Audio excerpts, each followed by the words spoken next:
Đi hậu ra là thầy khán từ bài chẳng vô ra mấy chuyện này ta có không làm cái sao đó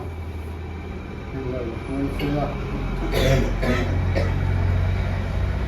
thế mà nó dự luôn chứ sao có hết có khi là dự là cái này chỉ nó bán số đó nó mà đi ra là dự ông sầu đấy em á sự bảo những cái đôi để là nghỉ bốc lắm ai là mong quên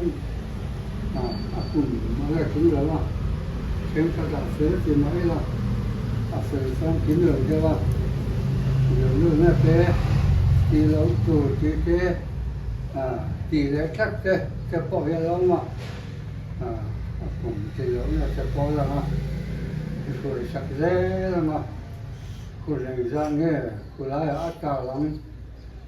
cần ôm lậu xuống in in bộ tàu đi là in xuống xuống in du giông như là siêu dịch lậu thì ác cả nào các mà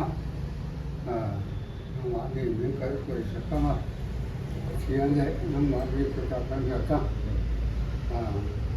cái gì cái sự sao mà trong đồng sao là hello mga ya kadua niya kay to pin con buổi kuya thọ chủ cái tí mày cái niya cái thế nằm đây nó bỏ mà nó không còn hết có hậu sao yếu mà đi thế dừng xuống thế cùng với anh sợ thế thọ họ thế chỉ có một chút này chuyện đấy công an trả sao cần như có phải nạp chút cái này kia làm chuyện nhé thì là sự tiền tiền cũng là cái chuyện cần kia là thì ra đó cho nên mà gì có sống mà phải xuôi á sự sẽ là cái chắc là cái mà chuyện này nó mà đi là những câu sẽ không là sự điều rồi sự chọn này cái gì về mà tôi nói cảnh sát kinh cái thứ thì muốn những là nào yên thì chúng mà sẽ thấy em là mà như rồi nó không thế thì ông về hồi lại dùng cái thằng làm sụp có anh lâu đông thì phù la nhiệt thì lâu ông là cái chuyện kia gì mà rồi sinh hoạt đấy hết rồi tôi nói khi cái lâu giống vậy là những nghe rõ có gì thì người ta nói mà một cái tuổi này xuyên mà là phải là cái tuổi nào liền để cần tu tế chứ có mặc về cái thời đó có chẳng còn về cái cô cái ngắm một lúc tất cả cái này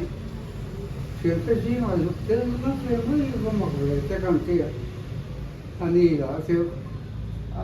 anh ấy cả nó lôi chụp á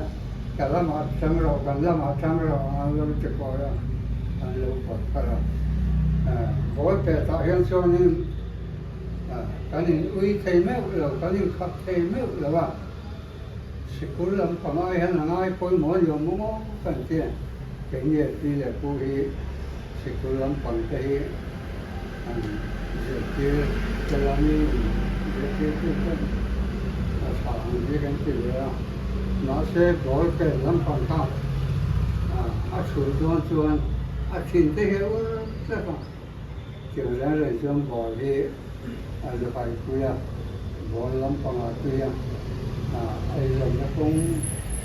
anh sầu đó là hay cái này họ tu cáiนั้นดูสักเลยถ้าเราสอนเขาจะต้องจะต้องเชื่อเรื่องนี้ตรงนี้ที่ไหนกันไหนอ่ะสื่อว่าตัวเรื่องการเราเนาะเราถูกเต้นสวยกับไว้ก็คือโอ้ยแต่กันสวยนี่เลยที่ไม่เยอะละเราพวกกันนะเฉพาะกับบัวชาและสิ่งที่พวกมันรู้พวกเรามันไม่ใช่ละส่วนtổ cả ngày mai là Thì tổng Sẽ đủ mấy cái